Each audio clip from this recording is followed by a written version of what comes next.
ನಮಸ್ಕಾರ ಸ್ನೇಹಿತರೆ, ಮಹಾಚಂದ್ರ ಯೂಟ್ಯೂಬ್ ಚಾನಲ್ಗೆ ತಮ್ಮೆಲ್ಲರಿಗೂ ಆತ್ಮೀಯವಾದಂತಹ ಸ್ವಾಗತ. ಸ್ನೇಹಿತರೆ, 7ನೇ ವೇತನ ಆಯೋಗದ ಶಿಫಾರಸುಗಳನ್ನು ಅನುಷ್ಠಾನ ಮಾಡುವ ಕುರಿತು ಒಂದು ಅಧಿಕೃತ ಆದೇಶವನ್ನು ಈಗ ರೀಸೆಂಟ್ ಆಗಿ ಹೊರಡಿಸಲಾಗಿದೆ ಸ್ನೇಹಿತರೆ. ಸೊ ದಿನಾಂಕವನ್ನು ನೀವು ಗಮನಿಸಬಹುದು ನೋಡಿ. ಅಧಿಸೂಚನೆ ದಿನಾಂಕ ಬಂದು 15/8/2024 ಮತ್ತು 22/7/2024. ಇದು ಸರ್ಕಾರಿ ಆದೇಶದ ಸಂಖ್ಯೆ. ಸೊ ಇದರಂತೆ ನಿಮಗೆ ಗೊತ್ತಿರುವ ಹಾಗೆ 7ನೇ ವೇತನ ಆಯೋಗದ ಶಿಫಾರಸುಗಳನ್ನು ಅನುಷ್ಠಾನಗೊಳಿಸಿ ಈಗ ಕನಿಷ್ಠ ಮತ್ತು ಗರಿಷ್ಠ ವೇತನ, ಅದು ಪರಿಷ್ಕೃತ ಗರಿಷ್ಠ ವೇತನ ಎಷ್ಟಾಗಲಿದೆ ಅನ್ನೋದ್ರ ಬಗ್ಗೆ ಒಂದು ಮಾಹಿತಿಯನ್ನು ಈಗ ಬಿಡುಗಡೆ ಮಾಡಲಾಗಿದೆ ಸ್ನೇಹಿತರೆ. ನಿಮಗೆ ಗೊತ್ತಿರುವ ಹಾಗೆ ನೋಡಿ, ಮುಂಚೆ ಇದ್ದಂತಹ ವೇತನ ಅದರಲ್ಲಿ ಕನಿಷ್ಠ 17,000, ಗರಿಷ್ಠ 1,50,600 ಇತ್ತು. ಸೊ ಅದನ್ನು ಪರಿಷ್ಕರಿಸಿ ಈಗ 27,000 ಕನಿಷ್ಠ ಮತ್ತು ಗರಿಷ್ಠ 2,41,200 ರೂಪಾಯಿ ಗರಿಷ್ಠ, ಮತ್ತು ವಾರ್ಷಿಕ ಬಡ್ಡಿ ದರವನ್ನು ಕೂಡ ನೋಡಿ, ಕನಿಷ್ಠ 400ರಿಂದ 3,100 ಅದು ಮುಂಚೆ ಇದ್ದಿದ್ದು. ಸೊ ಅದನ್ನು ಈಗ ಗರಿಷ್ಠ ನೋಡಿ ಪರಿಷ್ಕರಿಸಿದ ನಂತರ ಕನಿಷ್ಠ 650 ಮತ್ತು ಗರಿಷ್ಠ 5,000ಗಳಷ್ಟು ಈಗ ಪರಿಷ್ಕರಿಸಿ ಆದೇಶವನ್ನು ಹೊರಡಿಸಿರ್ತಕ್ಕಂಥದ್ದು ಸ್ನೇಹಿತರೆ. CM ಸಿದ್ದರಾಮಯ್ಯನವರು ಆದೇಶದಲ್ಲಿ ಹೊರಡಿಸಿದ್ದಂತೆ ಈಗ ಪ್ರಸ್ತುತ ವೇತನ ಶ್ರೇಣಿಗೆ ಬದಲಾಗಿ ಪರಿಷ್ಕೃತ ವೇತನ ಶ್ರೇಣಿಯನ್ನು ನಿಗದಿಯನ್ನು ಮಾಡಲಾಗಿದೆ ಸ್ನೇಹಿತರೆ. ಸೊ ಕೆಲವರಲ್ಲಿ ಗೊಂದಲ ಇರಬಹುದು, ಪರಿಷ್ಕೃತ ವೇತನ ಶ್ರೇಣಿಯನ್ನು ಯಾವ ರೀತಿ ಲೆಕ್ಕ ಹಾಕಬೇಕು ಅಂತ. ಸೊ ಕೆಲವೊಂದು ಮೆಸೇಜ್ಗಳು ಕೂಡ ಬಂದಿತ್ತು. ನಾನು ಈ ವಿಡಿಯೋನಲ್ಲಿ ನಿಮಗೆ ಒಂದು ಸಿಂಪಲ್ ಕ್ಯಾಲ್ಕುಲೇಷನ್ ಮೂಲಕ ನಿಮ್ಮ ಪರಿಷ್ಕೃತ ವೇತನವನ್ನು ಯಾವ ರೀತಿ ಲೆಕ್ಕ ಹಾಕ್ಬೋದು ಅಂತ ನಾನು ನಿಮಗೆ ತಿಳಿಸ್ಕೊಡ್ತಾ ಇದ್ದೀನಿ. ಸೊ ಹಾಗೆ ಇದೇ ಆದೇಶದಲ್ಲಿ ಮನೆ ಬಾಡಿಗೆ ಭತ್ಯೆ, ನಗರ ಭತ್ಯೆ ಇವುಗಳ ಬಗ್ಗೆನೂ ಕೂಡ ಮಾಹಿತಿಯನ್ನು ನೀಡಲಾಗಿದೆ ಸ್ನೇಹಿತರೆ. ಈ ವಿಡಿಯೋನಲ್ಲಿ ಈ ಸಿಂಪಲ್ ಕ್ಯಾಲ್ಕುಲೇಷನ್ ಆದ ನಂತರ ವಿಡಿಯೋ ಏನಾದರೂ ಲೆಂತ್ ಆಯಿತು ಅಂದರೆ ನಾನು ಮತ್ತೆ ಮುಂದಿನ ವಿಡಿಯೋನಲ್ಲಿ ಅದ್ರ ಬಗ್ಗೆ ತಿಳಿಸ್ಕೊಡ್ತೀನಿ.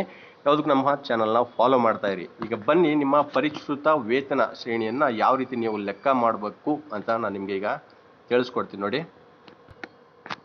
1/7/2022ರಲ್ಲಿ ಇದರ ಪ್ರಕಾರ ನಿಮ್ಮ ಮೂಲ ವೇತನ ಎಷ್ಟಿರುತ್ತೆ, ಅದಕ್ಕೆ ನೀವು ತುಟ್ಟಿ ಭತ್ಯೆ ಮತ್ತು ಫಿಟ್ಮೆಂಟನ್ನು ಆ್ಯಡ್ ಮಾಡಿ ಟೋಟಲ್ ಕ್ಯಾಲ್ಕುಲೇಷನ್ ಮಾಡಿದ್ರೆ ನಿಮ್ಮ ಮೂಲ ವೇತನ, ಪರಿಷ್ಕೃತ ಮೂಲ ವೇತನ ಸಿಗುತ್ತೆ. ಸೊ ಇದನ್ನು ಇಲ್ಲಿ ನಿಮ್ಮ ಒಂದು ಅಧಿಸೂಚನೆಯಲ್ಲೇ ಕೊಟ್ಟಿದ್ದಾರೆ ಸ್ನೇಹಿತರೆ. ಅದನ್ನು ನೋಡಬೇಕಾದ್ರೆ ನೋಡಿ,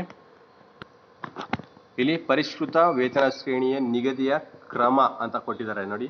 ಇದರಲ್ಲಿ ದಿನಾಂಕ 1/7/2022 ಮೂಲ ವೇತನವನ್ನು ಫಸ್ಟ್ ನೀವು ಬರ್ಕೋಬೇಕು. ಅದಕ್ಕೆ 31% ಅಷ್ಟು ತುಟ್ಟಿ ಭತ್ಯೆಯನ್ನು ನೀವು ಆ್ಯಡ್ ಮಾಡ್ಕೋಬೇಕು. ಪ್ಲಸ್ ಅದರಲ್ಲಿ 1/7/2022 ಇದ್ದಂತೆ ಮೂಲ ವೇತನಕ್ಕೆ 27.5% ಅಷ್ಟು ಫಿಟ್ಮೆಂಟನ್ನು ನೀವು ಸೇರಿಸಿ, ಈ ಒಟ್ಟು ಮೂರನ್ನು ನೀವು ಸೇರಿಸಿದರೆ ನಿಮ್ಮ ಪರಿಷ್ಕೃತ ವೇತನ ಕಂಪ್ಲೀಟ್ ಲೆಕ್ಕಾಚಾರ ನಿಮಗೆ ಒಟ್ಟಾಗಿ ಸಿಗುತ್ತೆ ಸ್ನೇಹಿತರೆ. ಸೊ ಇದನ್ನ ಯಾವ ರೀತಿ ಮಾಡಬೇಕು ಅಂತಂದರೆ, ಈ ಒಂದು ಉದಾಹರಣೆ ಮೂಲಕ ನಾನು ನಿಮಗೆ ತಿಳಿಸ್ಕೊಡ್ತಾ ಇದ್ದೀನಿ ನೋಡಿ. ಈಗ 1/7/2022 ಅದರಂತೆ ನಿಮ್ಮ ಮೂಲ ವೇತನ 17,000 ರೂಪಾಯಿ ಅಂತ ಇದು ಎಕ್ಸಾಂಪಲ್ ಇಟ್ಕೊಳ್ಳಿ ಸ್ನೇಹಿತರೆ. ಸೊ ಇದಕ್ಕೆ ನೀವು 31% ತುಟ್ಟಿ ಭತ್ಯೆಯನ್ನು ಸೇರಿಸಬೇಕು. ತುಟ್ಟಿ ಭತ್ಯೆ 31%ಅನ್ನು ಯಾವ ರೀತಿ ಸೇರಿಸಬೇಕು ಅಂದರೆ ನೋಡಿ, 31/100 ಇಂಟು 17,000 ಈ ಕ್ಯಾಲ್ಕುಲೇಷನ್ನ ಮಾಡಿದ್ರೆ ನಿಮಗೆ 5,270 ರೂಪಾಯಿ ಬರುತ್ತೆ. ಸೊ ಇದು 30% ತುಟ್ಟಿ ಭತ್ಯೆಯ ಅಮೌಂಟ್ ಆಗಿರುತ್ತೆ. ಇದಕ್ಕೆ ಮತ್ತೆ ನೀವು ಸೇರಿಸಬೇಕಾಗಿರೋದು 27.5% ಫಿಟ್ಮೆಂಟ್. ಸೊ ಈ ಫಿಟ್ಮೆಂಟ್ ಕೂಡ ನೀವು 27.5/100 ಇಂಟು 17,000, ನಿಮ್ಮ ಮೂಲ ವೇತನ 17,000 ಅದನ್ನು ಹಾಕಿದ್ರೆ ನಿಮಗೆ ಬರುವಂಥ ಅಮೌಂಟು 4,675.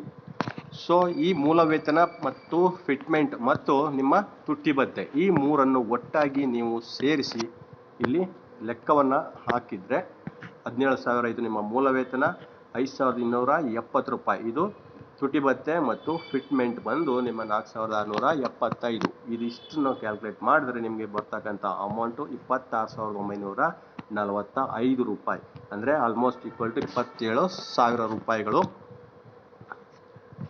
ಸೊ ಇದು ನಿಮ್ಮ ಪರಿಷ್ಕೃತ ಮೂಲ ವೇತನ ಆಗಿರುತ್ತೆ.